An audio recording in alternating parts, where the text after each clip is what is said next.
મિત્રો, વર્ષ 2026 શરૂ છે અને હવે થોડાક જ મહિનાઓમાં વર્ષ 2026 પૂરું થઈ જશે।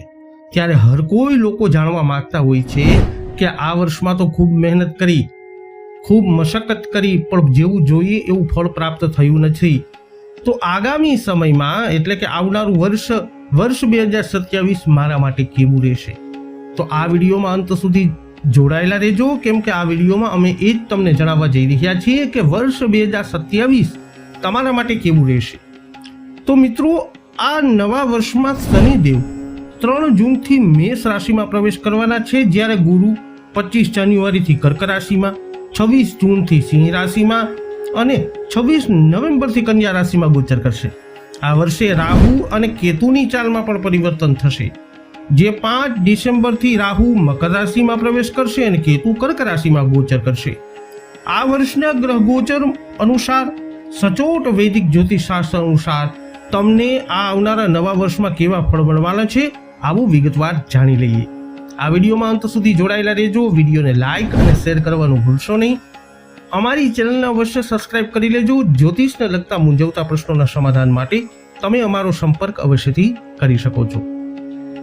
વાત કરીશું એવા લોકોની જેમના નામના અક્ષર, જેમનું નામ શરૂ થાય છે મ અથવા ટ અક્ષર પરથી, એટલે કે સિંહ રાશિની।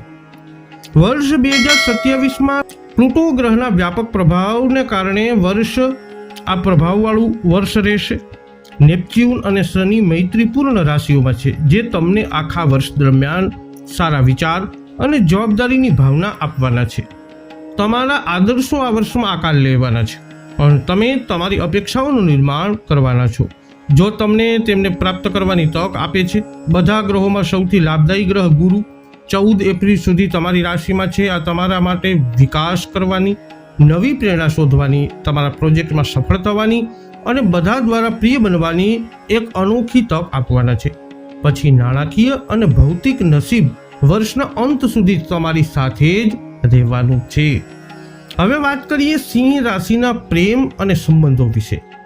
તો તમારા પ્રેમ જીવન માટે વર્ષના 4 મહિના શરૂઆત માટે શરૂ થાય છે, જ્યારે ગુરુ તમારી રાશિમાં 4 મહિના માટે રહેશે અને શુક્ર 7 જાન્યુઆરીએ ધનુ રાશિમાં પ્રવેશ કરશે। આખા વર્ષ દરમિયાન કુંભ રાશિની વિરુદ્ધમાં પ્લુટો તમારા સંબંધોને સંપૂર્ણપણે બદલી શકે છે। નેપચ્યુન અને શનિ બીજી મિત્ર રાશિ મેષ રાશિમાં સહાયક કરશે। આ બે ગ્રહો તમને વારસો અને ગંભીરતા, કોમળતા અને વફાદારીથી ભરી દેશે। અંતે યુરેનસ રમતિયાળ મિથુન રાશિમાં છે, જે તમને સુંદર, આશ્ચર્ય, વિચિત્ર દ્રશ્યો અને અણધાર્યા અનુભવો આપશે। આ વર્ષ તમારા માટે ઘણી નવી વસ્તુઓ લાવશે, તેથી તમને સારી રીતે આ વર્ષને લેવું જોઈએ અને પ્રેમ સંબંધો માટે વર્ષ ઉત્તમ રહેવાનું છે।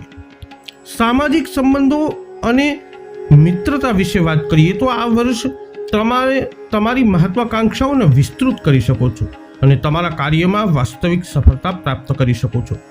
એ પણ શક્ય છે કે તમે તમારા કારકિર્દીમાં સ્થાન બદલશો અથવા નવી પ્રતિભા વિકસાવશો, જે તમને મોટી મહત્વાકાંક્ષાઓ પ્રાપ્ત કરવામાં મદદ કરશે। અલબત્ત બુધના પ્રશ્નાવર્ત ફેબ્રુઆરી, જુલાઈ અને ઓક્ટોબર તમારી પ્રગતિમાં થોડો અવરોધ લાવી શકે છે। 10 જાન્યુઆરીથી 1 એપ્રિલ સુધી મંગળના વક્રી પ્રભાવ તમારા ગૌણ અધિકારીઓને શાંત કરવા અને સમજાવવાની તમારી ઈચ્છાને તીવ્ર બનાવી શકે છે। તમે નકારાત્મક બન્યા વિના સીધા છો અને ક્યારેક કડકતાની સીમાઓને ઓળંગી જાઓ છો, અને ક્યારેક તમારો ઘમંડી સ્વભાવ તમને સરમુખત્યારશાહી તરફ દોરી શકે છે। વાત કરીએ સિંહ રાશિના જાતકોના કલ્યાણ વિશે, તો ગુરુ એપ્રિલ સુધી તમારા સ્વાસ્થ્ય અને મનોબળનું રક્ષણ કરવાના છે, અને તમારી રાશિમાં રહેલા અંગારક માર્ચ અને એપ્રિલ, જુલાઈ અને ઓગસ્ટ અને ઓક્ટોબર અને ડિસેમ્બરમાં તમારી ઉર્જાને ટેકો આપવાના છે। તમારી પ્રભાવશાળી વ્યાવસાયિક, ભાવનાત્મક અથવા કૌટુંબિક પ્રગતિ તમને ભવિષ્ય વિશે આશાવાદી અને આત્મવિશ્વાસપૂર્ણ બનાવવાની છે। તમારી પાસે ઉદ્ભવતી કોઈ પણ સમસ્યાઓ અથવા અવરોધોનો સામનો કરવા માટે સંસાધનો છે। જો કે જ્યારે તમારી ઉર્જા તાણમાં હોય અથવા ગુંડાગીરીમાં પરિણમે છે, ત્યારે શારીરિક પ્રવૃત્તિઓમાં જોડાવું યોગ્ય છે। નિયમિતપણે કસરત કરવી પણ તમારા માટે યોગ્ય અને ઉત્તમ રહેશે। અંતમાં વાત કરીએ સિંહ રાશિના જાતકો તમારે આ વર્ષની કારકિર્દી અને તકો ક્યાં ક્યાં મળવાની છે એના વિશે. તો આ વર્ષનો મહત્તમ ઉપયોગ કરવા માટે અનુકૂળશીલતા અને સખત મહેનત તમારા માટે શ્રેષ્ઠ ગુણો સાબિત આ વર્ષમાં થશે. નવી બાબતો અને ફેરફારોને સમસ્યાઓ નહીં પણ પડકારો તરીકે ગણો. અન્ય લોકો માટે ખુલ્લા રહો અને તમારી જાતને સકારાત્મક લોકોથી ઘેરી લો. તમારા સંબંધોને મજબૂત બનાવો અને તમારા વ્યક્તિગત અને વ્યાવસાયિક પ્રોજેક્ટ પર ધ્યાન કેન્દ્રિત કરો. તમારી પાસે તમારી પ્રાથમિકતાઓનું પુનર્મૂલ્યાંકન કરવાની અને જીવન પ્રત્યે વધુ સંતુલિત અભિગમ વિકસાવવાની તક આ વર્ષમાં રહેલી છે. તો સિંહ રાશિના જાતકો, વૈદિક જ્યોતિષશાસ્ત્ર અનુસાર વર્ષ 2027નું ગ્રહગોચર તમારા માટે આ વર્ષમાં કંઈક આવી પરિસ્થિતિઓનું કરી શકે છે નિર્માણ. આ વિડીયો અંગેના તમારા અભિપ્રાય, તમારા મંતવ્ય કોમેન્ટમાં જણાવજો. વિડીયોને લાઇક કરજો, શેર કરજો. અમારી ચેનલને આપે સબસ્ક્રાઇબ નથી કરી તો અવશ્ય કરી લેજો. ફરી મળીશું નવા વિડીયોમાં. જય અંબે.